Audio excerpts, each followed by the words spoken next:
معزز خواتین و حضرات، ارکان سلسلہ عالیہ جامعہ، محترم بزرگوں، دوستوں، آپ یہ بات جانتے ہیں کہ جب کوئی بات کہی جاتی ہے تو کہنے والا اور سننے والا جب تک اس بات کی طرف پوری طرح متوجہ نہ ہو تو بات سمجھ میں نہیں آتی۔ کہنے والے کے لیے بھی ضروری ہے کہ وہ حاضر دماغی کے ساتھ خیالات کے انتشار سے الگ ہو کر غیر جانبدار ہو کر بات کرے، اور سننے والوں کے لیے بھی ضروری ہے کہ وہ توجہ کے ساتھ، ذہنی یکسوئی کے ساتھ، انہماک کے ساتھ اس بات کو سنیں۔ ذہنی انہماک کہنے والے کا ہو یا سننے والے کا ہو، دونوں کے لیے ضروری ہے کہ وہ بات کی گہرائی تک پہنچنے کے لیے خود کو تیار کریں۔ میں جو کچھ عرض کرنا چاہتا ہوں یا جو کچھ آپ اس سے سننا چاہتے ہیں، اس کے پیچھے ایک ہی مقصد کار فرما ہے، وہ یہ کہ میں آپ کو اللہ تعالیٰ کی عرفان سے متعلق، اللہ تعالیٰ کی قربت سے متعلق وہ باتیں بتانا چاہتا ہوں جن باتوں کو سمجھ کر اور جن باتوں پر عمل کر کے انسان یقیناً خدا رسیدہ ہو جاتا ہے۔ آپ حضرات دور دراز سے تشریف لائے، آپ کے ذہن میں بھی یہی ایک مقصد ہے کہ ہم کوئی ایسی بات سن لیں یا ایسا کوئی راستہ ہمارے اوپر کھل جائے کہ جس راستے پر چل کر ہماری کوشش، ہماری جدوجہد کامیاب ہو اور ہمارا اپنے اللہ سے تعلق قائم ہو جائے۔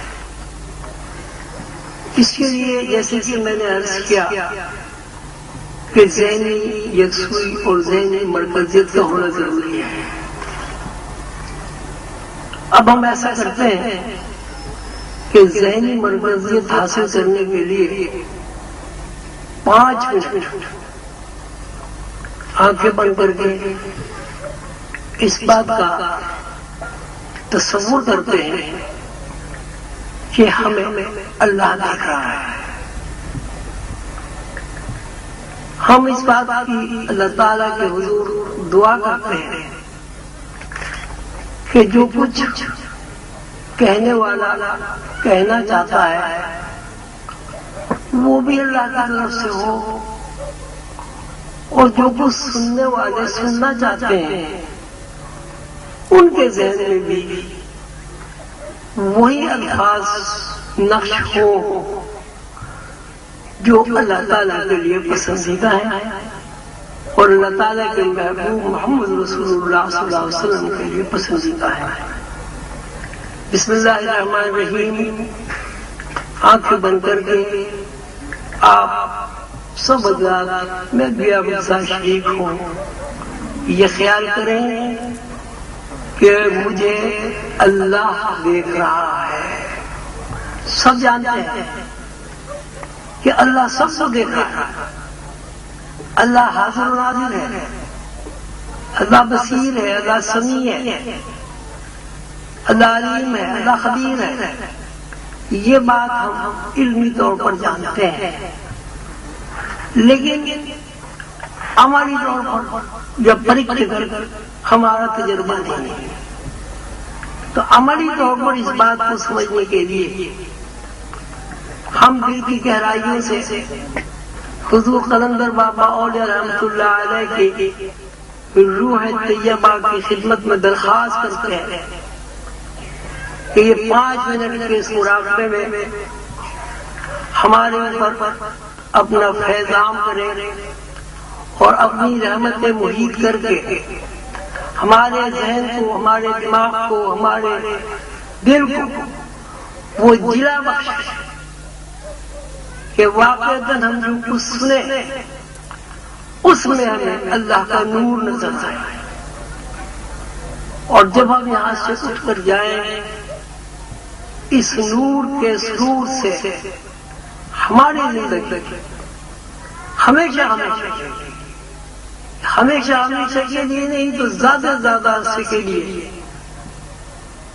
ایک سرور ہو، ایک خمار ہو، جس میں ہم رہ کر ہمیشہ اس بات کی طرح متوجہ رہے کہ ہماری زندگی اور ہماری زندگی کا ہر لمحہ اللہ کی جانب سے ہے۔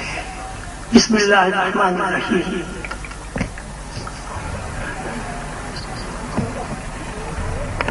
بسم اللہ الرحمن الرحیم۔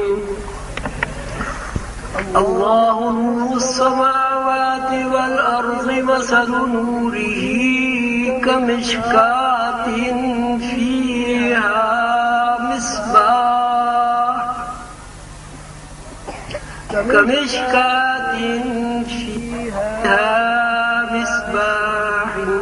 فی زجاجہ الزجاجة كأنها كوكب دري يوقد من شجرة مباركة زيتونة شرقية ولا غربية يكاد زيتها يضيء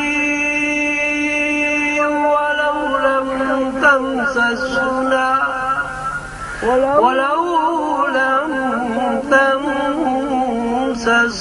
نار نور على نور يهدي الله لنوره من يشاء ويضرب الله للناس من كل أمثال ويضرب الله الأمثال للناس والله بكل شيء عليم۔ بسم الله الرحمن الرحيم۔ قل هو الله أحد الله الصمد لم يلد ولم يولد ولم يكن له كفوا أحد۔ اللہ تعالیٰ قرآن پاک میں فرماتے ہیں اللہ نور السماوات والارض، کہ اللہ زمین اور آسمان کا نور ہے۔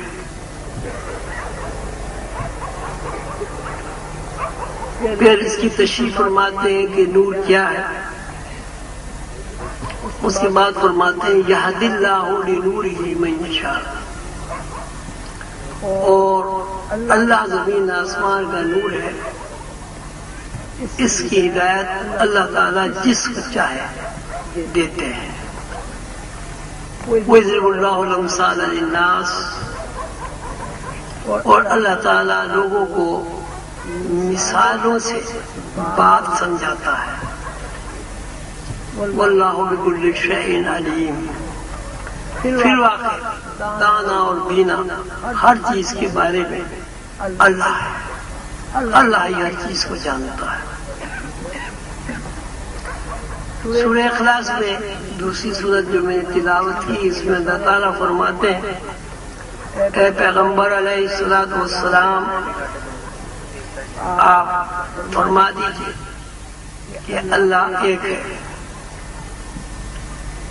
اللہ الصمد، اللہ کسی قسم کی احتیاج نہیں ہے، ضرورت سے اور احتیاج سے پاک اور مبرہ ہے۔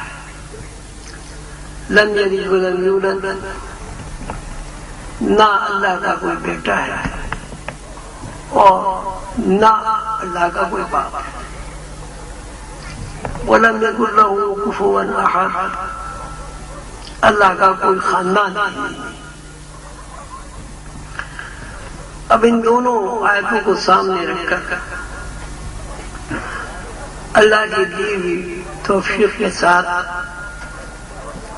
حضور قلندر بابا اولیاء رحمۃ اللہ علیہ کی روحانی علوم کی روشنی میں تشریح کی جاتی ہے۔ اللہ نور السماوات والارض، اللہ زمین کا اور آسمانوں کا روشن نور ہے، یعنی آسمانوں اور زمینوں میں جو حرکت ہے، زمین اور آسمانوں میں جو مخلوقات ہیں، جو بھی کچھ ہے، ان سب کی بنیاد اللہ کا نور ہے۔ ہر شے میں اللہ اپنی نوری صفات کے ساتھ جلوہ گر ہے۔ زمین کے اوپر موجود کوئی شے، آسمانوں میں موجود کوئی مخلوق اس قانون سے مستثنی نہیں ہے۔ شے کا وجود اس بات پر قائم ہے کہ شے کے اندر اللہ کا نور ہے۔ اگر شے کے اندر اللہ کا نور نہ ہو تو شے کا وجود نہیں ہوگا۔ اللہ نور السماوات والارض، نور کو روشنی بھی کہہ سکتے ہیں، لیکن جب ہم روشنی کہتے ہیں تو پھر تمثیلی بیان ہو جاتا ہے، اور جب تک ہم نور کو نور کہتے ہیں تو نور کے پیچھے ایک ایسی حقیقت ہے کہ جو تمثیلات سے ماورا ہے، اور ایک ایسی حقیقت ہے کہ جس حقیقت سے کسی بھی طرح انکار ممکن نہیں ہے۔ مخلوقات میں ممتاز مخلوق دو ہیں جن کو مکلف مخلوق کہا گیا ہے۔ ایک مکلف مخلوق انسان ہے، دوسری مکلف مخلوق جنات ہے۔ لیکن جب آدم علیہ السلام کو نیابت و خلافت سے سرفراز فرما دیا گیا، آدم علیہ السلام کو وہ علوم سکھا دیے گئے جو علوم فرشتے نہیں جانتے تھے، اور جن علوم سے جنات بے خبر تھے اور بے خبر ہیں۔ تو تمام مخلوق میں ممتاز مخلوق انسان قرار پایا۔ وَعَلَّمَ آدَمَ الْأَسْمَاءَ كُلَّهَا، اللہ تعالیٰ نے فرمایا کہ میں نے اپنی تمام صفات کا علم آدم کو سکھا دیا۔ یہ لفظ علم آدم الاسماء كلها اللہ تعالیٰ نے نہ فرشتوں کے لیے بیان کیا اور نہ جنات کے لیے بیان کیا اور نہ ہی کسی اور مخلوق کے لیے بیان کیا، جبکہ دوسری تمام مخلوقات بھی باشعور ہیں، باحواس ہیں، اچھے برے کا انہیں ادراک ہے۔ مثلا اللہ تعالیٰ فرماتے ہیں اِنَّ عَرَضْنَا الْأَمَانَةَ عَلَى السَّمَاوَاتِ وَالْأَرْضِ وَالْجِبَالِ، کہ ہم نے اپنی امانت سماوات پر پیش کی، زمین سے کہا کہ یہ امانت ہم تیرے ثبوت کرنا چاہتے ہیں، پہاڑوں سے کہا کہ اگر تم چاہو تو یہ امانت ہم تمہارے ثبوت کر سکتے ہیں۔ فَأَبَيْنَ أَن يَحْمِلْنَهَا وَأَشْفَقْنَ مِنْهَا،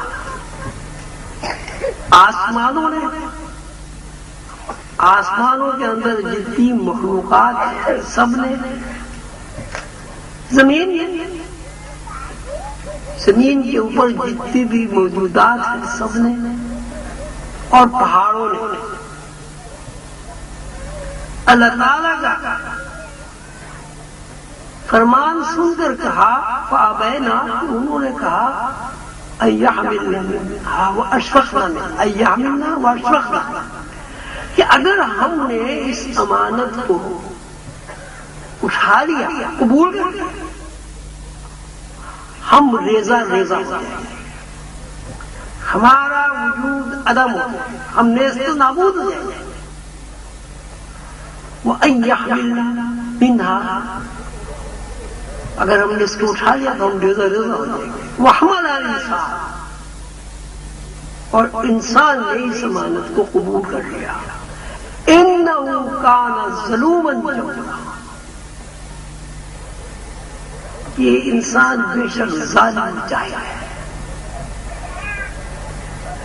اللہ تعالیٰ کی اس اشارت سے آسمانوں، زمین اور فرشتوں کے اس بیان سے کہ اگر ہم نے اس امانت کو قبول کر لیا تو ہم ریزہ ریزہ ہو جائیں گے، اس بات کی شہادت فراہم ہوتی ہے کہ آسمانوں میں، زمین میں جو بھی کچھ ہے اور پہاڑوں میں شعور ہے۔ اگر شعور نہ ہوتا تو پہاڑ یہ نہ کہتے کہ ہم اس امانت کے متحمل نہیں ہیں۔ انسان نے جب اس امانت کو اٹھا لیا تو اللہ تعالیٰ فرماتے ہیں جلد بازی کی انہو کان ظلوما جہولا، یہ ظالم ہے اور جاہل ہے۔ اب اس کا مطلب یہ ہوا کہ ایک طرف انسان اللہ تعالیٰ کے ارشاد کے مطابق ظالم اور جاہل ہے، اور دوسری طرف اللہ تعالیٰ کا امین ہے۔ اب اس کا مفہوم یہ نکلا کہ اگر انسان بحیثیت امین کے امانت دار ہے، بحیثیت امین کے اس امانت کا فائدہ اٹھاتا ہے تو وہ ممتاز ہے، اور اگر وہ اس امانت سے فائدہ نہیں اٹھاتا، اس امانت کی اہمیت کو نہیں سمجھتا، تو وہ ظالم اور جاہل ہے۔ موجودہ صورتحال کچھ ایسی ہی ہے کہ انسان اللہ تعالیٰ کا امین ہے، لیکن اسے اس امانت کے بارے میں کچھ علم نہیں۔ یہ وہ اللہ تعالیٰ کی امانت کیا ہے؟ اللہ تعالیٰ کی امانت دراصل اللہ تعالیٰ کی نیابت و خلافت ہے۔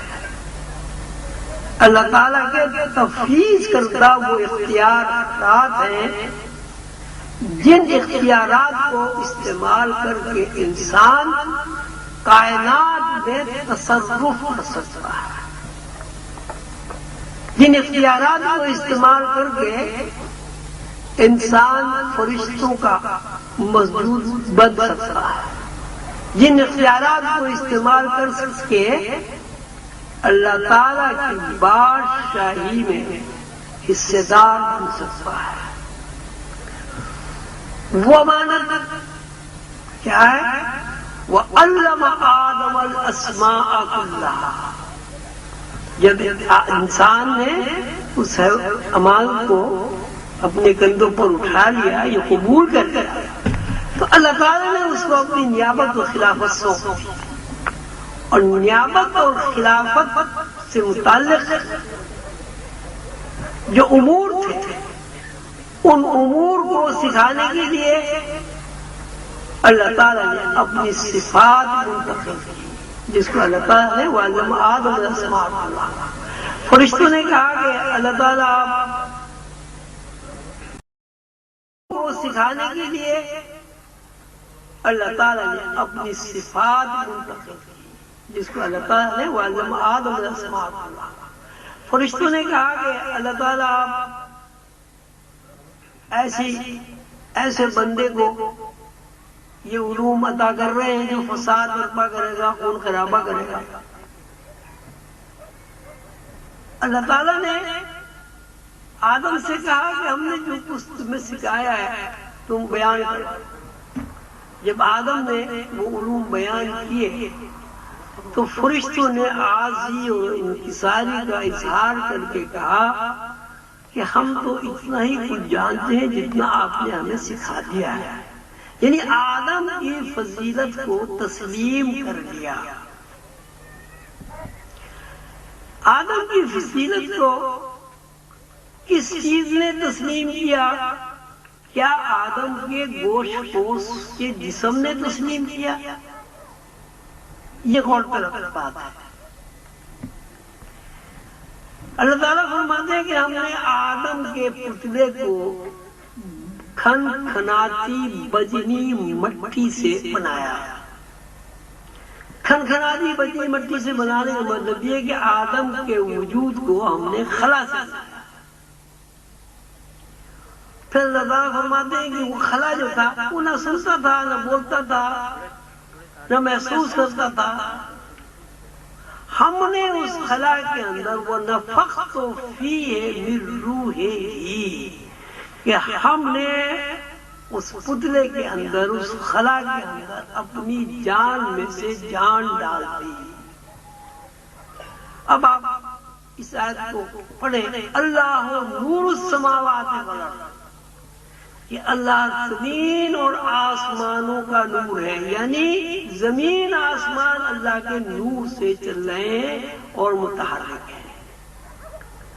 جب اللہ تعالیٰ نے اپنی جان میں سے جان ڈال دی تو اس کا مطلب یہ ہوا کہ اللہ تعالیٰ نے انسان کے پتلے میں اپنا نور منتقل کر دیا۔ نور منتقل ہونے سے ہرگز یہ مراد نہیں ہے کہ وہ پتلا نعوذ باللہ خدا بن گیا،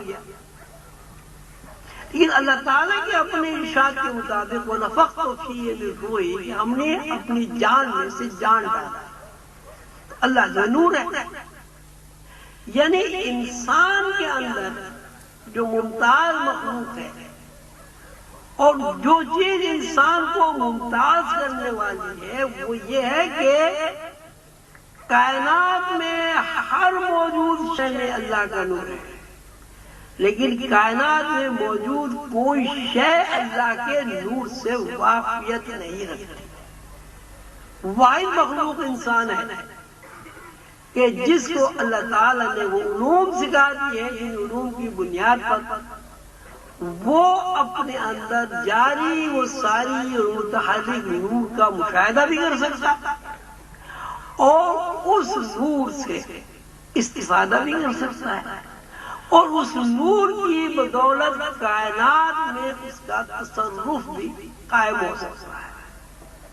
اللہ تعالیٰ نے انسان کے لیے فرمایا وَسَخَّرَ لَكُم مَا فِي السَّمَاوَاتِ وَمَا فِي الْأَرْضِ جَمِيعًا، کہ ہم نے تمہارے لیے آسمانوں کو اور زمینوں کو اور جو کچھ اس کے اندر ہے سب کا سب تمہارے لیے مسخر کر دیا، تمہارے تابع فرمان کر دیا ہے۔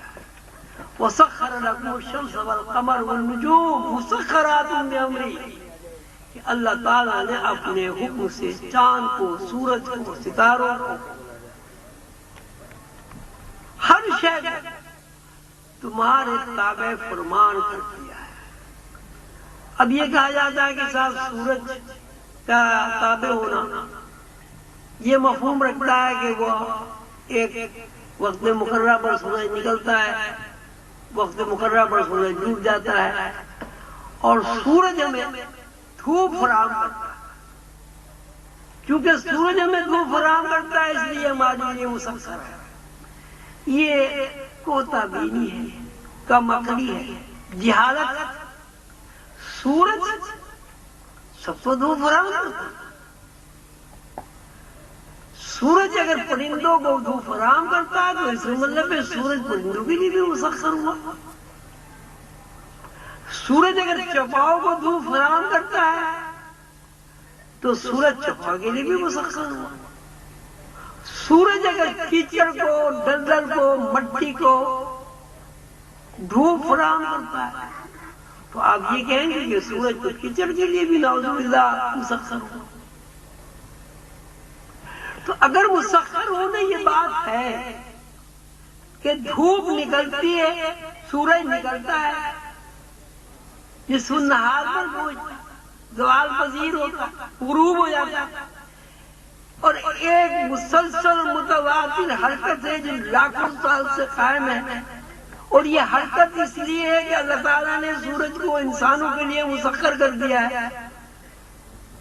تو یہ بات اس لیے قابل تسلیم نہیں ہے کہ زمین پر موجود ہر مخلوق سورج سے استفادہ کرتے ہیں، سب کو دھوپ ہوتی ہے.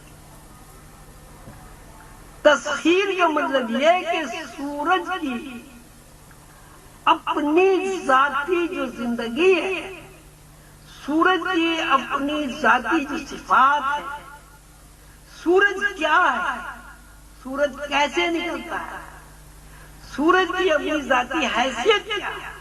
کیا انسان سورج میں تصرف کر سکتا ہے؟ اگر انسان سورج میں تصرف کر سکتا ہے تو تسخیر کا مفہوم پورا ہوتا ہے. اگر انسان سورج میں کوئی تبدیلی نہیں لا سکتا، اگر انسان سورج کی ماہیت قلب میں اپنا تصرف شامل نہیں کر سکتا تو پھر تو سورج میں سب کے لیے مسخر ہے. وَسَخَّرَ لَكُمُ الشَّمْسَ وَالْقَمَرَ وَالنُّجُومَ. اللہ تعالیٰ کہتے ہیں ہم نے ستاروں کو مسخر کر دیا. اللہ تعالیٰ فرماتے ہیں ہم نے زمین کو مسخر کر دیا. اللہ تعالیٰ فرماتے ہیں کہ ہم نے آسمانوں کو مسخر کر دیا. انسانوں کے لیے تو آسمانوں کو مسخر کرنے کا مفہوم یہ ہے کہ آسمانوں میں جو مخلوق ہے وہ بھی مسخر ہو گئی، یعنی فرشتوں کو بھی اللہ تعالیٰ نے مسخر کر دیا. اور یہ مسخر ہونا اس لیے ہے کہ اللہ نور السماوات والارض، اللہ کا جو نور تمام کائنات میں جاری و ساری ہے، جو نور کائنات کو زندگی بخش رہا ہے، اس نور سے واقف صرف انسان ہے. وَعَلَّمَ آدَمَ الْأَسْمَاءَ كُلَّهَا. ہم نے انسان کو، آدم کو وہ فارمولے سکھا دیے، وہ کائنات کی حکمتیں اس کو سکھا دیے جن حکمتوں کے اوپر کائنات قائم ہے اور جاری ساری ہے. اس نور کو سمجھنے کے لیے ہمیں اپنے اندر جھانکنا ہوگا.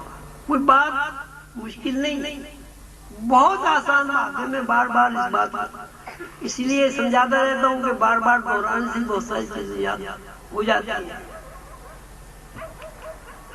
اب ماشاءاللہ اتنے سارے لوگ بیٹھے،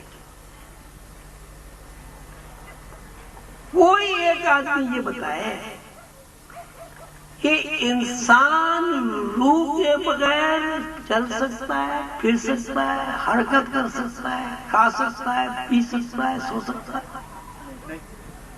کوئی ایک انسان، وہی روح اللہ کا نور ہے.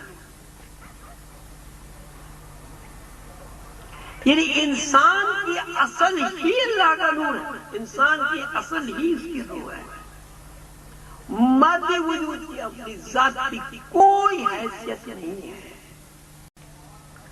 اگر ماں کے پیٹ میں بچے کے اندر روح منتقل نہ کی جائے تو بچہ مردہ پیدا ہوتا ہے.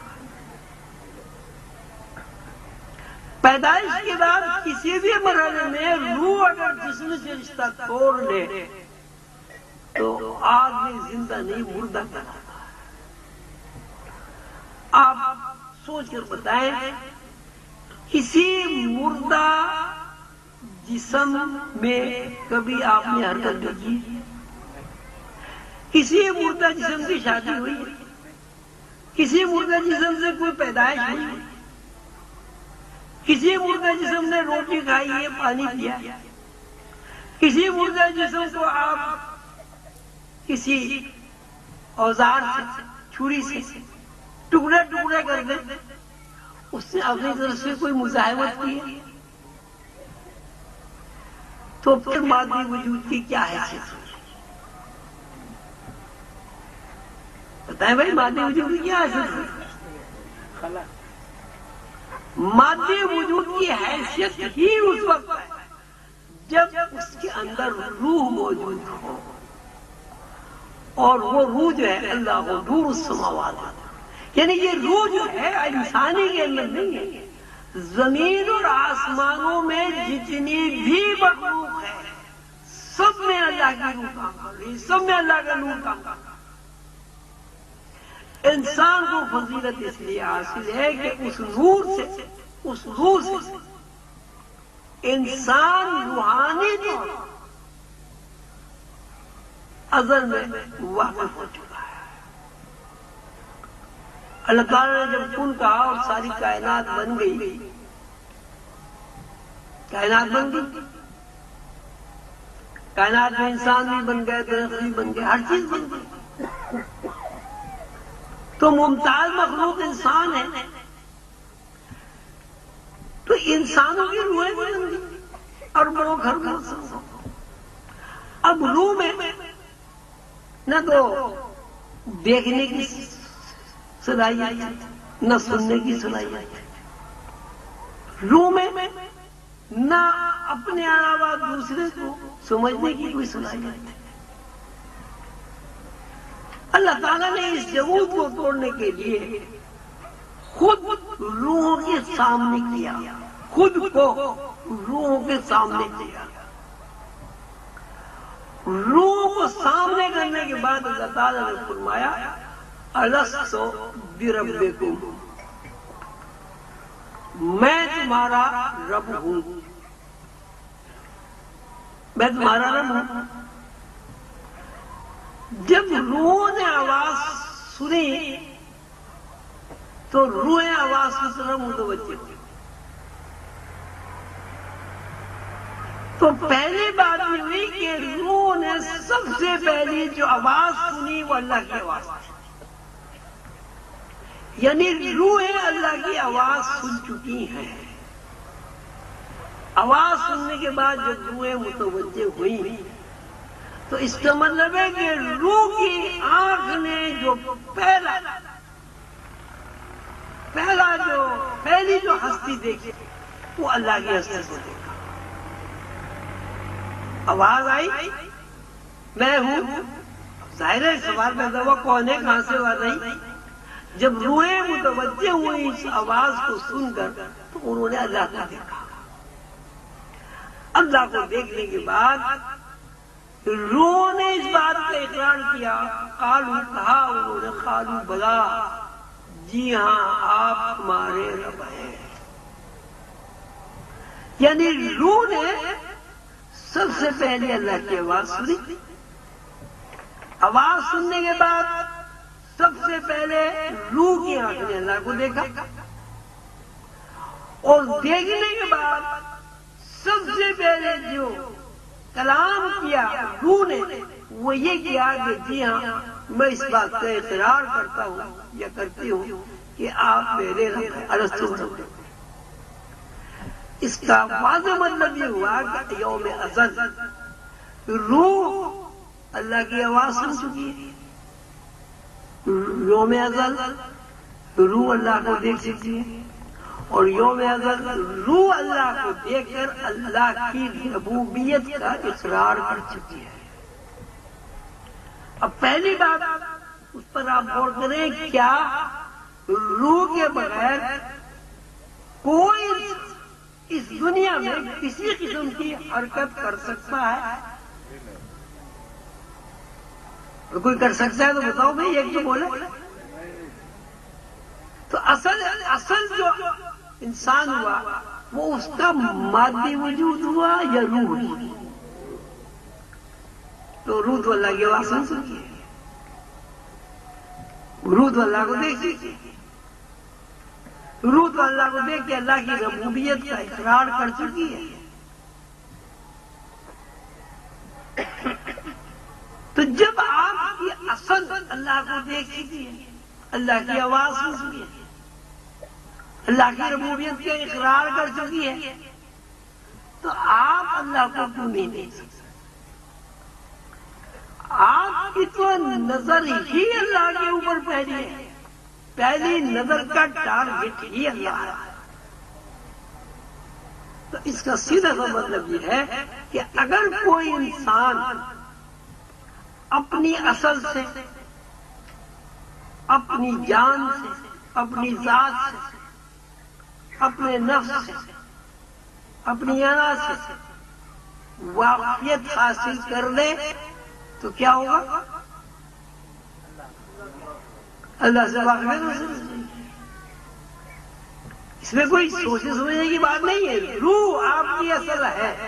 آپ یہ بتائیں، یہ بات آپ کو تسلیم ہے ہی نہیں کہ روح آپ کی اصل ہے؟ یا یہ بتائیں کہ روح کے بغیر آپ کھا سکتے ہیں، روح کے بغیر آپ پی سکتے ہیں، روح کے بغیر آپ بچے جن سکتے ہیں، روح کے بغیر آپ شادی کر سکتے ہیں، روح کے بغیر آپ مزدوری کر سکتے ہیں، روح کے بغیر آپ ملازمت کر سکتے ہیں، روح کے بغیر آپ کو بخار چڑھ سکتا ہے، روح کے بغیر آپ صحت مند ہو سکتے ہیں،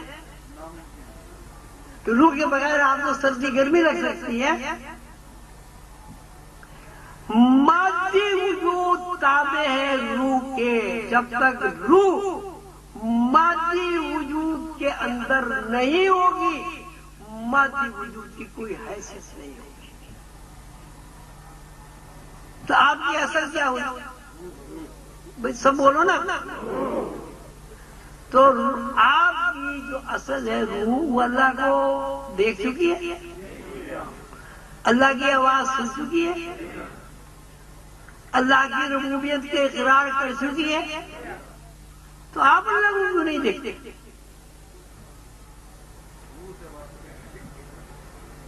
کیوں نہیں اللہ کو دیکھ سکتے جب آپ کی اصل روح ہے؟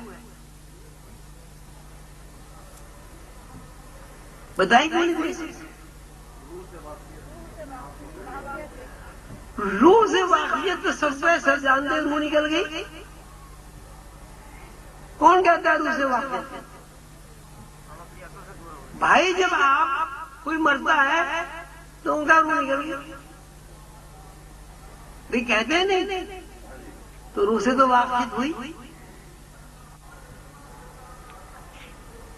آپ روح کو محض ایک سنی سنائی بات تسلیم کرتے ہیں، اس کے اوپر یقین نہیں کرتے، صرف ایک سنی سنائی بات ہے کہ روح نکلتا ہے۔ اصل یہ ہے کہ ہم سب کچھ مادی وجود کو سمجھتے ہیں، میں نے یہ کیا، میں نے یہ کیا، ہم نے یوں کیا، ہم نے جناب جیسے کتنی اچھی انہوں نے نعت پڑھی، اب یہی کہیں گے واہ جی میں نے نعت کی، ان کی روح نکل جائے نعت کہہ کے دکھا دیا۔ پھر عظیمی صاحب نے جو بڑی اچھی تقریر کی، عظیمی صاحب بیٹھے بیٹھے ابھی بڑھ جائے، ایک لفظ نہیں منہ سے نکلے گا۔ عظیمی صاحب نے کیا کہا؟ تو جتنے بھی یہاں مخلوقات ہیں، زمین میں ہو آسمانوں میں ہو، سب میں ہی روح کام کرے۔ اللہ نور السماوات والارض، سب میں اللہ کا روح کام کرے۔ واحد مخلوق انسان ہے جس کو اللہ تعالیٰ نے روح کا علم عطا کیا، یعنی اللہ تعالیٰ نے یہ بتا دیا ہے کہ ازل میں روح جب اس نے مادی وجود کو اپنے لیے لباس نہیں بنایا تھا، روح جب اس نے اپنے لیے کوئی بہروپ نہیں بنا تھا، اس وقت خالصتاً روح تھی. اس خالصتاً روح نے اللہ کی آواز بھی سنی، اللہ کو دیکھا بھی، اور اللہ کی ربوبیت کا اقرار بھی کیا. جب وہ روح مادی وجود میں آ گئی تو مادی وجود میں آنے کے بعد ہمارے ماحول نے، ہمارے بڑوں نے، ہمارے اسلاف نے، ہمارے بزرگوں نے ہمیں یہ بتایا ہی نہیں کہ روح اصل ہے، ہمیں یہ بتایا کہ مادی وجود اصل ہے.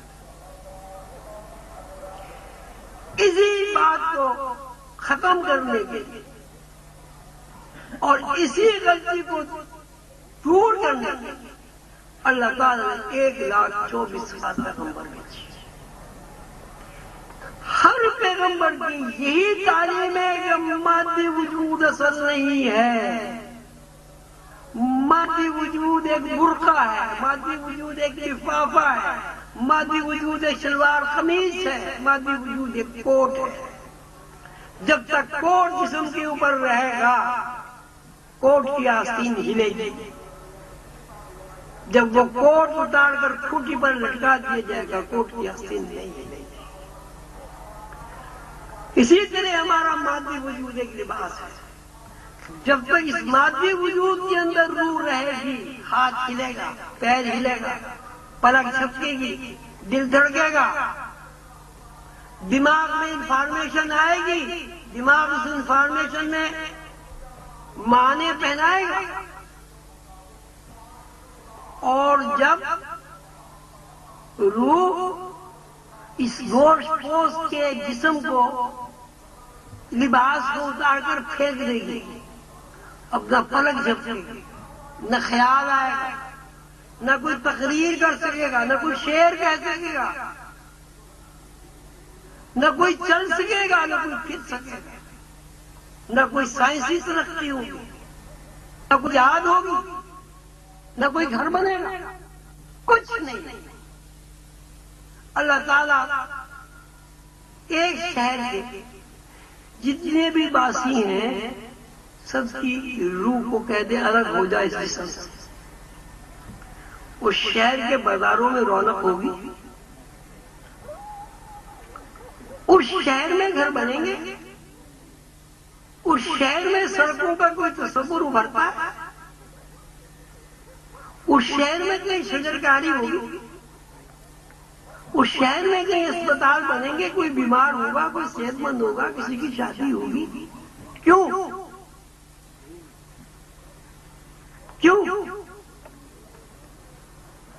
اس لیے کہ روح جو اصل ہے اس نے اس مادی وجود سے رشتہ توڑ دیا. تو مختصر بات یہ ہے کہ مادی وجود کی حیثیت لباس کے علاوہ کچھ نہیں. جب تک اس مادی وجود کے اندر روح ہے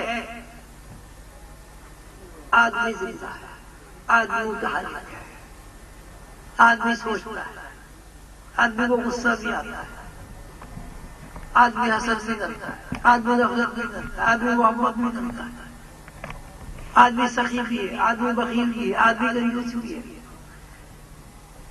یہ الگ ایک بات ہے کہ بخل کیا ہے، سخاوت ہے. لیکن آپ یہ بتائیں کہ اگر روح اندر نہ ہو تو انسانی وجود کی کون سی حرکت ہے جو قائم ہے؟ جی تو آپ کی اصل کیا ہوئی؟ روح اللہ کو دیکھ سکی ہے تو آپ تو اللہ کو دیکھ سکے ہیں.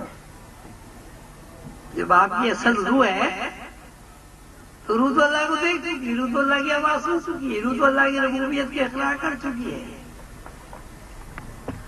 اب اگر انسان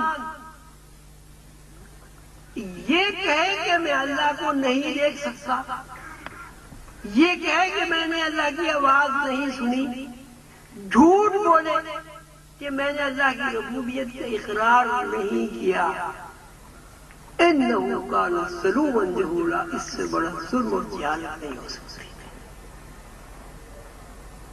روحانیت کوئی معمہ نہیں ہے، روحانیت کوئی فلسفہ بھی نہیں ہے. اس کے پیچھے کوئی منطق بھی کام نہیں کر رہا. بات سیدھی سی ایک اور ایک دو کہ انسان روح کے بغیر حرکت نہیں کر سکتا. انسان روح کے بغیر بول بھی نہیں سکتا. انسان روح کے بغیر لکھ بھی نہیں سکتا. انسان روح کے بغیر سوچ بھی نہیں سکتا. انسان روح کے بغیر سو بھی نہیں سکتا. بیدار بھی نہیں سکتا. کچھ نہیں کر سکتا. اور روح اللہ کو دیکھ سکیے. اب ہمیں کتنا سا کام باقی رہ گیا ہمارے، وہ یہ کہ ہم اپنی اصل سے واقفیت حاصل کر رہے ہیں. یہ جو رشتے ہیں، شوہر بیوی کا رشتہ، والدین کا رشتہ، بھائیوں کا رشتہ، احباب کا رشتہ، اس کا تعلق ایک طرف روح سے، دوسرا مادی وجود سے ہے. رشتے مادی وجود میں ہوتے ہیں. مادی وجود میں رشتے ہوتے ہیں نا، کوئی شوہر ہے، کوئی بیوی ہے، کوئی ماں ہے، کوئی باپ ہے. اصل اب اللہ تعالیٰ فرماتے ہیں کہ اللہ ایک ایسی ذات ہے کہ نہ وہ کسی کا بیٹا ہے اور نہ وہ نہ اس کا کوئی باپ ہے. لم یلد ولم یولد ولم یکن لہ کفوا احد. اللہ کا کوئی خاندان بھی نہیں ہے. قل هو اللہ احد. اللہ ایک ہے. مادی وجود کا جب بھی تذکرہ آئے گا تو کثرت کے بغیر آپ اس کا اظہار نہیں کر سکتے. مادی وجود کا مطلب ہی کثرت ہوتا ہے. مادی وجود کا مطلب ہی یہ ہے کہ رشتوں میں سے رشتے نکلے. مادی وجود کا مطلب یہ ہے وہ ہمیشہ محتاج ہوتا ہے وسائل کا. کھانے کا محتاج، پینے کا محتاج، بچوں کا محتاج، والدین کا محتاج، زمین کا محتاج، بارش کا محتاج، ہوا کا محتاج، آکسیجن کا محتاج، پانی کا محتاج، لباس کا محتاج، بھوک پیاس کا محتاج، نیند اور بیداری کا محتاج. یعنی زندگی میں کوئی ایک مرحلہ انسان کیا آپ تلاش نہیں کر سکتے جہاں انسان محتاج نہ ہو. اب آپ سوچیے، بتائیں زندگی میں کوئی ایک مرحلہ جہاں انسان محتاجی سے آزاد ہے، احتیاج سے آزاد ہے. بتائیں. ایک بات بتا دیں، پیدائش کیا والدین کے محتاج ہے، پیدا ہونے کے بعد ماں باپ کے محتاج ہیں، ذرا سے بڑے ہوئے تو اساتذہ کے محتاج ہیں، اسکولوں کے محتاج ہیں، اور بڑے ہوئے تو کاروبار ملازمت کے محتاج ہیں، اور بڑے ہوئے تو شادی بیاہ کے محتاج ہیں، اور بڑے ہوئے تو بس ایک محتاجی کا لامو تناہی. اب اللہ تعالیٰ فرماتے اللہ الصمد.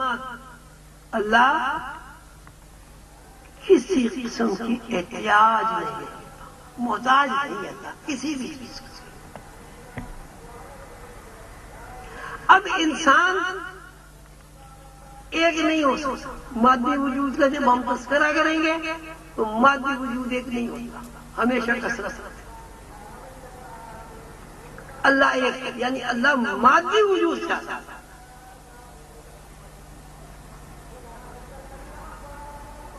اللہ الصمد، اللہ بے نیاز ہے. مخلوق بے نیاز نہیں ہو سکتی. تو آکسیجن کے بغیر زندہ ہی نہیں رہے گی، پانی کے بغیر زندہ نہیں رہے گی، ہوا کے بغیر زندہ نہیں رہے گی، روٹی کے بغیر زندہ نہیں رہے گی.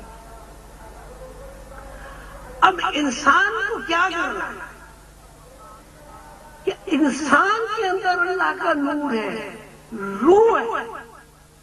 روح جب جسم کو اپنا لباس بناتی ہے تو جسم مجبور ہوتا ہے وسائل، روح وسائل کی مجبور نہیں ہوتی. تو انسان کو صرف ایک کام کرنا ہے. انسان اس سے آزاد نہیں ہو سکتا کہ وہ ایک ہو. انسان کثرت ہی ہوگا، مخلوق کثرت ہی ہوگی. انسان اس بات سے آزاد نہیں ہو سکتی وہ کسی کے بیٹا نہ ہو، کسی کا باپ نہ ہو. انسان اس بات سے بھی آزاد نہیں ہو سکتا کہ اس کا خاندان، کوئی برادری، کوئی فیملی، کوئی کنبہ نہ ہو۔ ایک صفت ہے اللہ تعالیٰ کی، اللہ الصمد، اللہ کسی سے احتیاج نہیں کرتا۔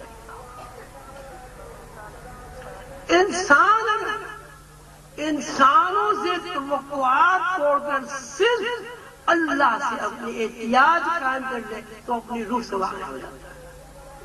یہ فارمولہ ہے، ایک یہ روحانی فارمولہ ہے کہ انسان انسانوں سے احتیاج توڑ کے صرف اور صرف اللہ سے اپنی احتیاج قائم کرے اور اللہ کو اپنا کفیل سمجھے۔ اگر انسان کے اندر یہ یقین بن جاتا ہے، انسان کے دماغ میں یقین کا یہ پیٹرن مستحکم ہو جاتا ہے کہ سب کچھ کرنے والا اللہ ہے، پیدا کرنے والا اللہ ہے، وسائل فراہم کرنے والا اللہ ہے، زندگی دینے والا اللہ ہے، بچے دینے والا اللہ ہے اور موت دینے والا اللہ ہے۔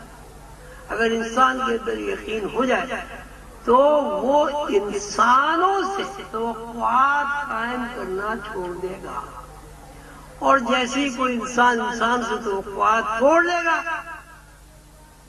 تو اب اللہ کے علاوہ تو کوئی توقع کے لیے رہ ہی نہیں گیا، تو اس کی توقع اللہ سے قائم ہو جائے گی۔ جب اسے بھوک لگے گی اور بھوک پوری ہوگی، کچھ کھا پی لے گا تو اس کا ذہن آٹومیٹک اس بات کی طرف جائے گا کہ اللہ نے کھلایا۔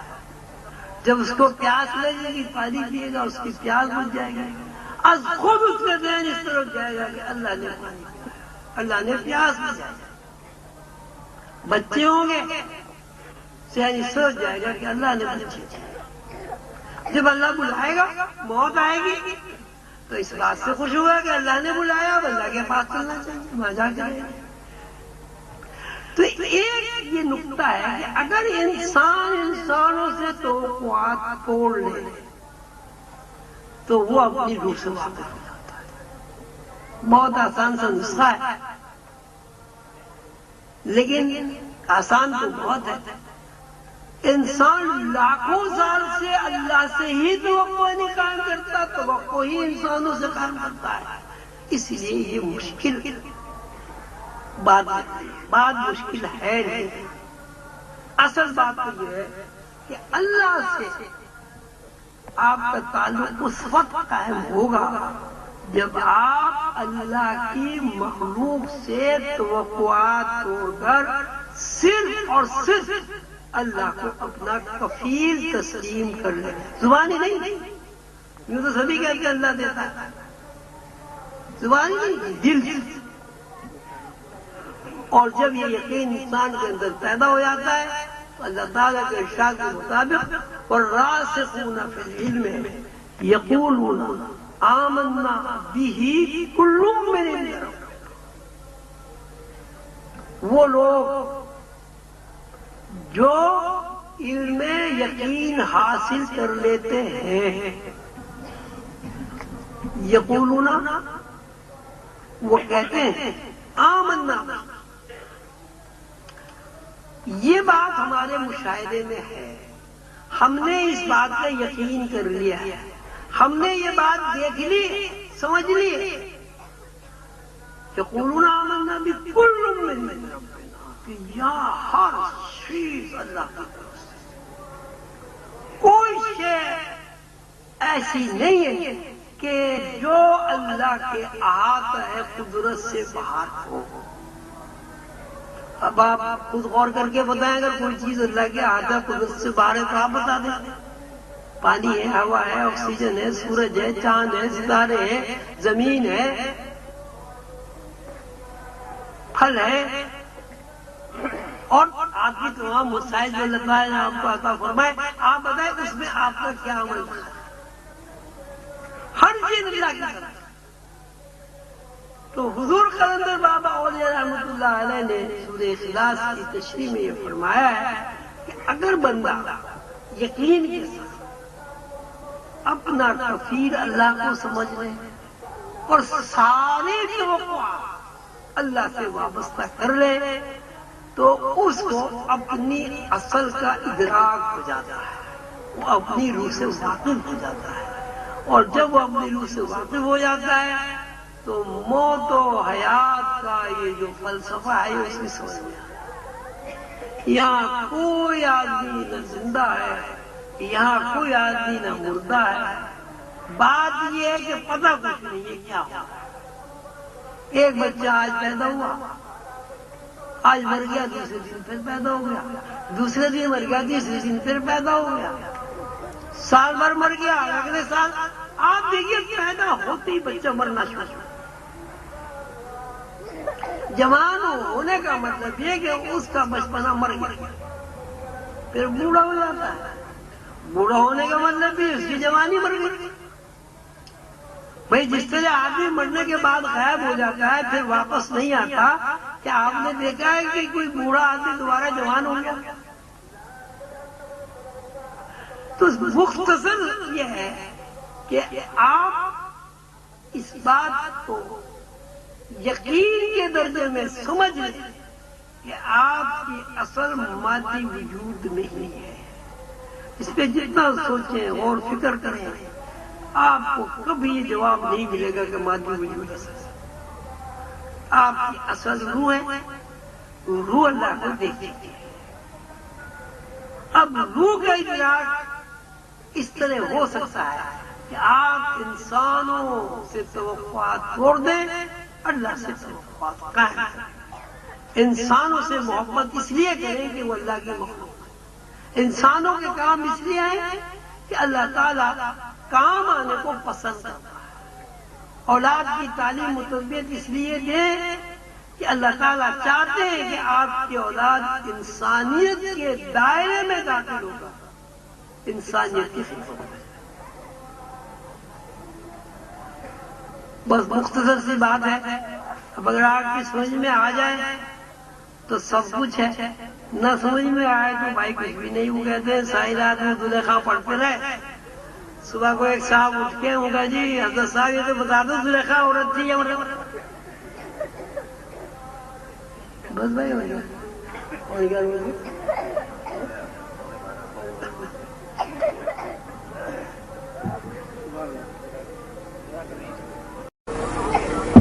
اب آپ یہ بتائیں، آپ میں نے جو ابھی آپ کے سامنے جو تقریر کی ہے، بات بیان کیا ہے، آپ لوگ یک زبان ہو کر کہیں آپ کیا سمجھیں؟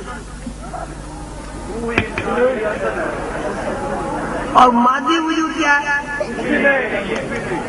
یہ کچھ تو ہے، روح کا لباس یعنی کوٹ بدلون ہے، خواتین کے لیے شلوار قمیض ہے، دوپٹہ ہے۔ تو اب آپ یہ بتائیں کہ دوپٹے کے لیے آپ زندہ ہیں یا اصل کے لیے زندہ ہے؟ نہیں، آپ تو دوپٹے کے لیے زندہ ہیں۔ اچھا، اب روح جو اللہ سے واقف ہے آپ کی، اس میں آپ بھی اللہ سے واقف ہیں۔ تو اب روح سے چونکہ ہمیں واقعیت نہیں ہے کہ روح کیا چیز ہے، تو اس سے واقف ہونے کا کیا طریقہ ہے ہمیں؟ ابھی تو بتایا میں نے بتایا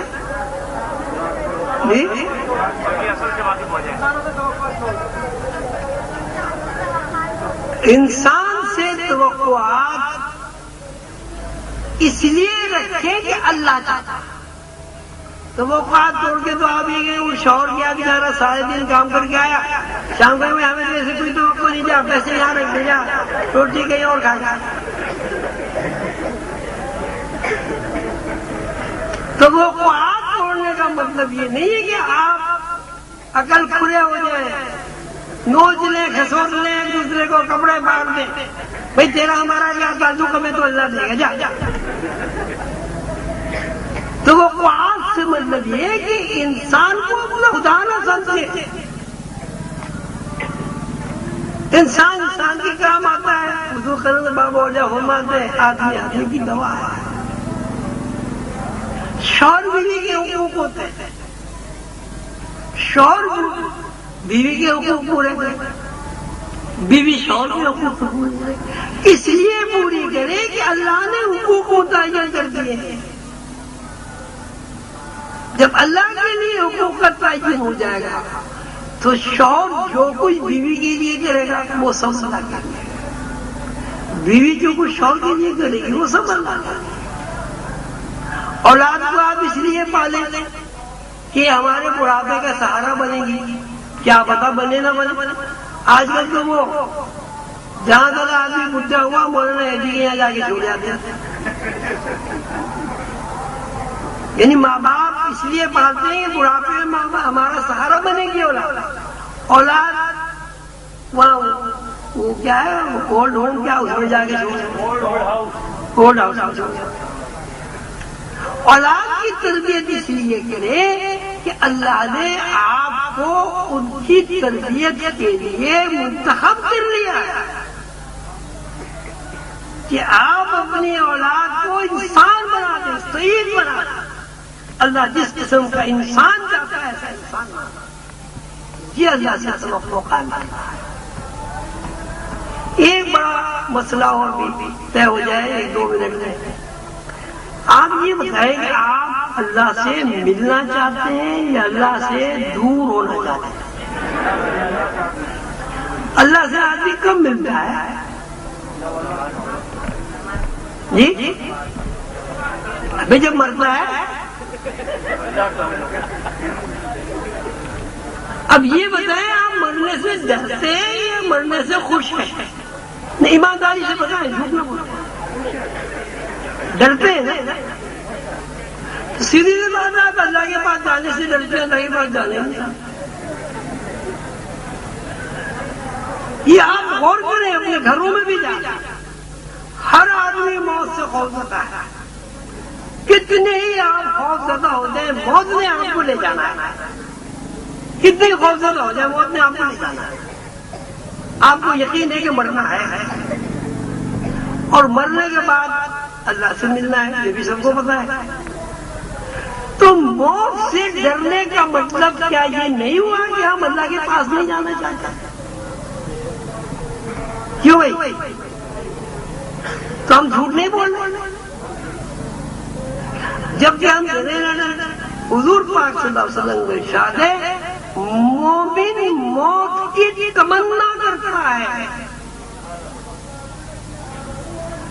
مومن یہ چاہتا ہے جلدی سے جلدی جیل خانے سے نجات مل کے اللہ تک جاؤں، اللہ تک میری رسائی۔ تو موت سے ڈرنا اس بات کی علامت ہے کہ وہ بندہ مومن نہیں ہے۔ سیدھی سی بات، موت سے ڈرنا اس بات کی علامت ہے کہ وہ اللہ سے نہیں ملنا چاہتا۔ موت سے ڈرنا اس بات کی علامت ہے کہ وہ اس دنیا کو سب کچھ سمجھ رہا ہے، حالانکہ یہ دنیا عارضی اور چھوٹی، ابا نہیں رہے، دادا نہیں رہے، نانا نہیں رہے، پردادا نہیں رہے، بھائی میرے ابا نہیں رہے، میرے دادا نہیں رہے، اب میں بھی ابا ہوں، میں بھی دادا ہوں، میں کیسے رہ جاؤں گا؟ اچھا موت کی تمنا کا مطلب یہ بھی نہیں جا کے پوڑیاں کھا کے خودکشی کر لو، وہ بھی اللہ نے منع کیا۔ مطلب یہ ہے کہ اس دنیا میں رہو، جب اللہ نے بھیجا آ گئے، اور اس بات کے لیے تیار رہو جب اللہ بلائے گا بھاگ کے جائیں گے، خوشی خوشی جائیں گے کہ اللہ نے بلایا، خالق نے بلایا۔ حضور پاک صلی اللہ علیہ وسلم کا ارشاد ہے کہ جب مومن کی موت آتی ہے تو وہ موت ایسی ہوتی جیسے آٹے میں سے دھاگا نکالتا ہے، اور جب دنیا دار کی موت آتی ہے تو وہ موت ایسی ہوتی جیسے کپڑے کو بیڑی کے درخت سے رکھ کر کھینچ لیا جائے اور وہ چھلا جائے۔ تو مرنے سے ڈرنا نہیں۔ حضور قلندر بابا اولیاء فرماتے ہیں کہ سب سے بڑا محافظ انسان کا ملک الموت ہے، سب سے بڑی محافظ انسان کی موت۔ کیوں؟ اس لیے کہ اللہ تعالیٰ نے فرما دیا مستقر و متاع الی حین، جو بندہ اس زمین پر پیدا ہو گیا اس کو وقت مقررہ تک اس قید خانے میں رہنا ہے، اس جیل سے آزاد نہیں ہو سکتا۔ تو اگر وہ اس جیل سے نکل بھاگے تو ملک الموت کی مصیبت آ جائے گی، یہ بندہ کیسے نکل آیا وقت سے پہلے؟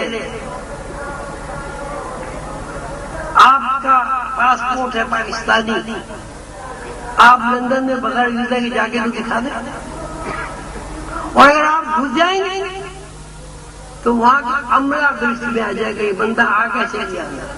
آپ کے ساتھ میں جو کچھ ہوگا وہ عملہ گرفت میں آ جائے گا۔ اسی طرح جب تک عالم اعراف کا ویزا نہیں لگ جاتا کوئی بندہ اس دنیا سے اس دنیا میں نہیں جا سکتا، اور یہ اللہ کا نظام ہے، قانون ہے۔ آپ نہ خودکشی کر رہے نہیں مرے، بے شمار ایسے خودکشیاں آپ نے اخباروں میں پڑھی ہوں گی، کوئی کیواڑی میں کود گیا، کسی نے 12 منزل چھت سے چھلانگ لگا دی، کسی نے کچھ کر دیا اور وہ بچ گیا، الٹا پولیس کا مقدمہ بھی ہوا۔ تمہارے کیوں رہا تھا؟ مر کیوں رہا تھا؟ آپ کو پیش تو ایک بات یہ بھی، اگر آپ لوگ موت سے ڈرنا چھوڑ دیں، موت کو اپنا محافظ سمجھیں، تو خود بخود آپ کا دل اس دنیا کی چپٹ سے آزاد ہو جائے گا، پھر آپ اس دنیا کو ایک مسافر خانہ سمجھیں، ایک قید خانہ سمجھیں۔ اور اس دنیا میں کیا رکھا ہے آپ غور تو کریں، کسی گھر چلے جائیں سوائے رونے کے کوئی بات نہیں۔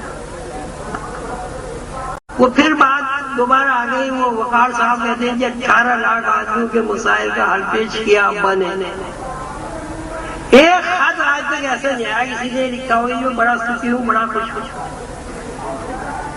سارے 18 لاکھ دکھی کی دکھی ہے، اب میرا خیال ہے اور 18 لاکھ ہوں گے وہ بھی دکھی ہوں۔ کیوں دکھی ہے؟ دکھی ہونے کا مطلب یہ ہے کہ ہم نے سب کچھ مادی وجود کو اور اس دنیا کو سمجھ لیا، جبکہ یہ دنیا عالم اسباب ہے، عالم مسافرت ہے، عالم قید و بند ہے۔ جو یہاں آیا اسے جانا ہے۔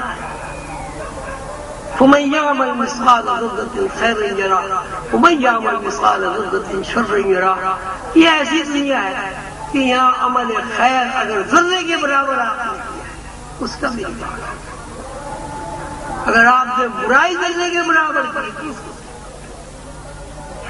کرامن کاتبین یہاں بیٹھے ہوئے کہتے ہیں ان کے پاس رجسٹر ہے لکھنے کے، رجسٹر کہاں ہے؟ یہ ویڈیو کیمرے اللہ نے ایک کیمرہ یہاں لگا ہوا ہے، ایک کیمرہ یہاں لگا ہوا، کھٹاکھٹ فلمیں لے رہے ہیں۔ تو جب آدمی مرے گا اس کو بتا دیں گے بھائی تو یہ کر کے آیا، وہی عمل مثقال ذرہ، ایک ذرے برابر بھی تولا ہوا ہے ریکارڈ۔ اب اپنے گھر میں ویڈیو کیمرہ لگا دیں، ہر چیز آ جائے گی اس میں، آپ کب بیٹھے کب اٹھے کب آپ نے پانی پیا کب چیز آپ کو چھینک آئی کب آپ نے گھر سے باہر قدم نکالا کب آپ گھر کے ہر چیز پوری نکال۔ اسی طرح کرامن کاتبین جو ہے دو اللہ میاں کے کیمرے لیے بیٹھے آپ کی فلم لے رہے ہیں، کوئی بات چھپ نہیں سکتی۔ آپ یہ بتائیں یہ آپ کے یقین میں بات ہے کہ اللہ میاں دیکھ رہا ہے؟ جی نہیں، سب ہاتھ اٹھاؤ، دیکھ رہا ہے، یہ دیکھ رہا ہے نا اللہ۔ آدمی گناہ کب کرتا ہے؟ جب کوئی دیکھ رہا ہو۔ جی بھائی جب اللہ ہر وقت دیکھ رہا ہے تو بندہ گناہ کیسے کر سکتا ہے؟ اس تو مطلب یہاں کی بات، یہاں کی بات جب یہاں یہ بات دل میں آ جائے گی کہ اللہ دیکھ رہا ہے، آدمی اللہ کی مرضی کے بغیر انگلی نہیں ہلا سکتا۔ بات صرف تسلی سے یہ جو آپ زبان سے کہہ رہے ہیں کہ اللہ دیکھ رہا ہے، آپ کا دل گواہی دے گا، سارا مسئلہ ہو جائے گا، روحانیت بھی آپ کو آ جائے گی، آپ خدا رسیدہ بھی ہو جائیں گے، اور اللہ تعالیٰ نے آپ کے اوپر جو فضل و کرم اور انعام عام کیا ہے ایسے ایسے انسان کی جو علوم سکھائے وہ بھی اللہ تعالیٰ کی طرف سے آپ کو منتقل ہو جائے گا۔ آپ حضرات دراز سے تشریف لائے، کوشش تو یہ تھی 11 بجے آپ کو فارغ کر دیں، لیکن بہرحال دیر ہو گئی۔ اللہ تعالیٰ میں نے جو کچھ کہا خدا کرے کہ وہ آپ کی سمجھ میں آ گیا ہو، آپ نے جو کچھ سنا خدا کرے میری سمجھ میں آ گیا ہو، پھر تو ٹھیک ہے، ورنہ پھر کبھی بیٹھیں گے پھر باتیں کریں گے۔ بہرحال خوش تو ہو ہی جاتے ہیں ایک دوسرے سے بات کر کے۔ اللہ تعالیٰ آپ کو خوش رکھے اور آپ کا یہاں آنا قبول کرے۔ آپ نے اللہ تعالیٰ کے لیے زحمت اٹھائی، رات کو آئے، شام سے آئے ہوئے ہیں، بلا شبہ اللہ تعالیٰ کی آپ کے دل میں محبت ہے، بلا شبہ آپ سے اللہ تعالیٰ راضی ہے۔ جبھی تو آپ کی دیر یہاں بیٹھ گئے اللہ کے لیے، اگر اللہ نہ چاہتا آپ کیسے بیٹھ جاتا۔ اللہ تعالیٰ ہمیں صراط مستقیم پر چلنے کی توفیق عطا فرمائے اور ہمیں اس بات کا یقین ہو جائے، ہمیں یقین کا درجہ حاصل ہے کہ ہمارا مادی وجود جو ہے وہ روح کا لباس ہے اور ہماری اصل سے وہ روح ہے۔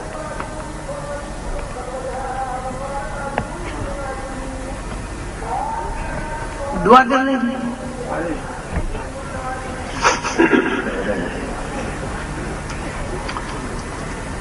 اعوذ باللہ من الشیطان الرجیم، بسم اللہ الرحمن الرحیم، قل هو اللہ احد اللہ الصمد لم یلد ولم یولد ولم یکن له کفوا احد۔ بسم اللہ الرحمن الرحیم، الحمد للہ رب العالمین، الرحمن الرحیم، مالک یوم الدین، ایاک نعبد وایاک نستعین، اهدنا الصراط المستقیم صراط الذین انعمت علیہم غیر المغضوب علیہم ولا الضالین۔ إن الله وملائكته يصلون على النبي يا أيها الذين آمنوا صلوا عليه وسلموا تسليما اللهم صل على محمد وعلى آل محمد كما صليت على إبراهيم وعلى آل إبراهيم إنك حميد مجيد اللهم بارك على محمد وعلى آل محمد كما باركت على إبراهيم وعلى آل إبراهيم إنك حميد مجيد صلى الله تعالى على حبيبه محمد وسلم صلى الله تعالى على حبيبه محمد وسلم صلى الله تعالى على حبيبه محمد وسلم سبحان ربك رب العزة عما يصفون وسلام على المرسلين والحمد لله رب العالمين۔ یا اللہ اس مجلس میں جتنے بھی لوگ شریک ہوئے ہیں ان کی شرکت کو قبول فرما۔ یا اللہ اس مجلس میں جو کچھ کہا گیا ہے، جو کچھ سنا گیا ہے، اس کو سمجھنے کی، اس کو قبول کرنے کی، اس پر عمل کرنے کی ہمیں توفیق عطا فرما۔ یا اللہ رسول اللہ صلی اللہ علیہ وسلم کے نقش قدم پر چلنے کی توفیق اور ہمت عطا فرما۔ یا اللہ رسول اللہ صلی اللہ علیہ وسلم کی محبت عطا فرما۔ یا اللہ رسول اللہ صلی اللہ علیہ وسلم کا عشق عطا فرما۔ یا اللہ رسول اللہ صلی اللہ علیہ وسلم کی زیارت سے مشرف فرما۔ یا اللہ رسول اللہ صلی اللہ علیہ وسلم کی زیارت سے مشرف فرما۔ یا اللہ تمام مسلمانوں کو رسول اللہ صلی اللہ علیہ وسلم کی زیارت سے مشرف فرما۔ یا اللہ حضور قلندر بابا اولیاء رحمۃ اللہ علیہ کے فیض سے ہم سب کو مستفیض فرما۔ یا اللہ ہماری روحانی صلاحیتوں کو بیدار فرما۔ یا اللہ ہماری روحانی صلاحیتوں کو بیدار فرما۔ یا اللہ ہمیں اب اپنے آپ کو سمجھنے کا شعور عطا فرما۔ یا اللہ ہمیں اپنے آپ کو سمجھنے کا شعور عطا فرما۔ یا اللہ ہمیں بصیرت عطا فرما۔ یا اللہ ہمیں فہم عطا فرما۔ یا اللہ ہمیں تفکر عطا فرما۔ یا اللہ قرآن پاک پڑھنے کی، سمجھنے کی اور اس پر عمل کرنے کی اور تفکر کرنے کی توفیق عطا فرما۔ یا اللہ رحم فرما۔ یا اللہ کرم فرما۔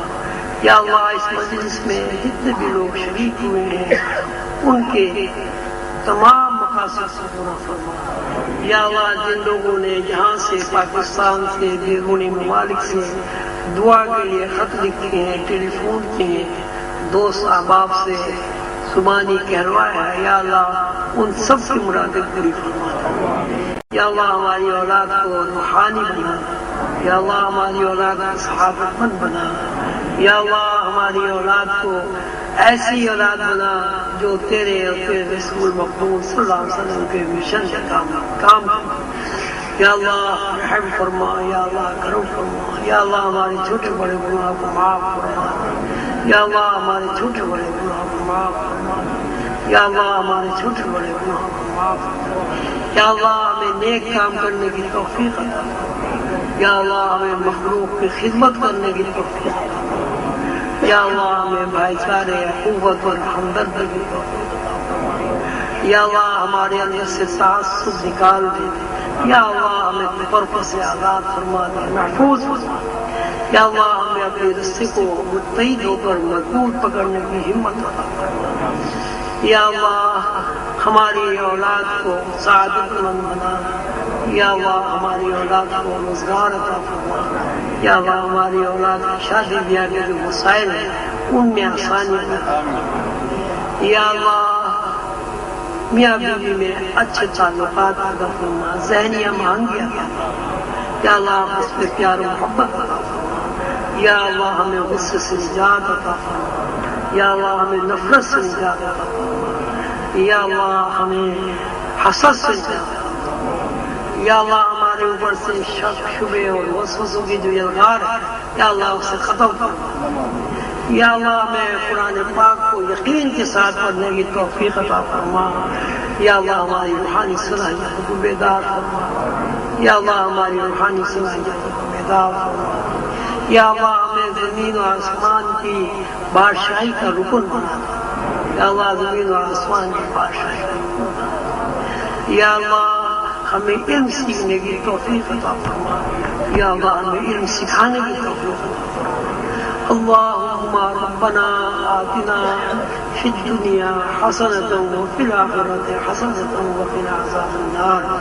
اللهم ربنا ظلمنا أنفسنا وإن لم تغفر لنا وترحمنا لنكونن من الخاسرين. رب اجعلني مقيم الصلاة ومن ذريتي ربنا وتقبل دعاء.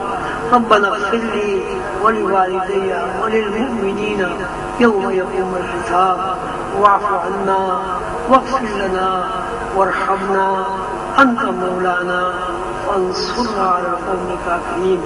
یا اللہ حضور خلند البابا اولیاء رحمۃ اللہ علیہ کے عرس کے سلسلے میں جن لوگوں نے تعاون کیا ہے یا اللہ ان سے تعاون کو قبول فرما.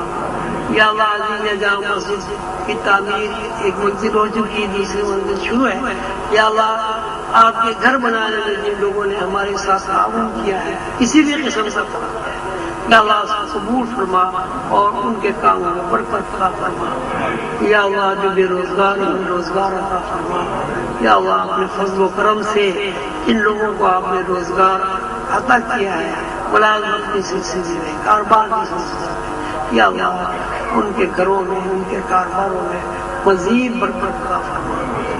اللهم ربنا آتنا في الدنيا حسنة وفي الآخرة حسنة وقنا عذاب النار.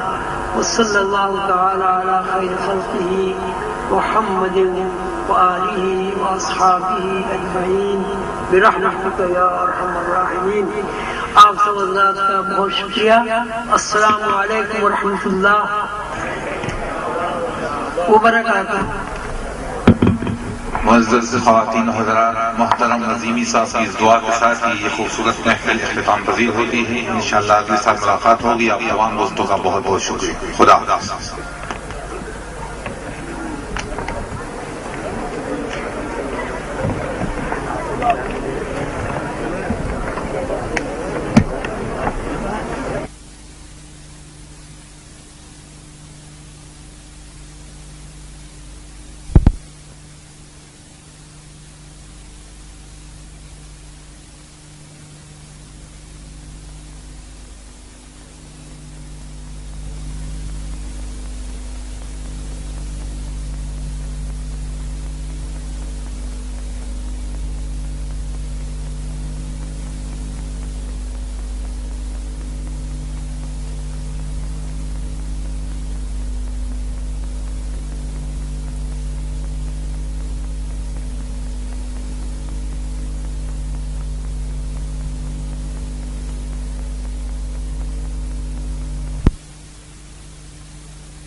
بھائی تار چھوڑو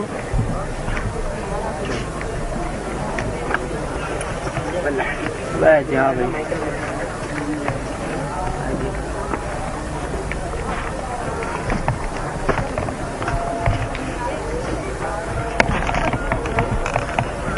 تبدیل لائٹ پروفائل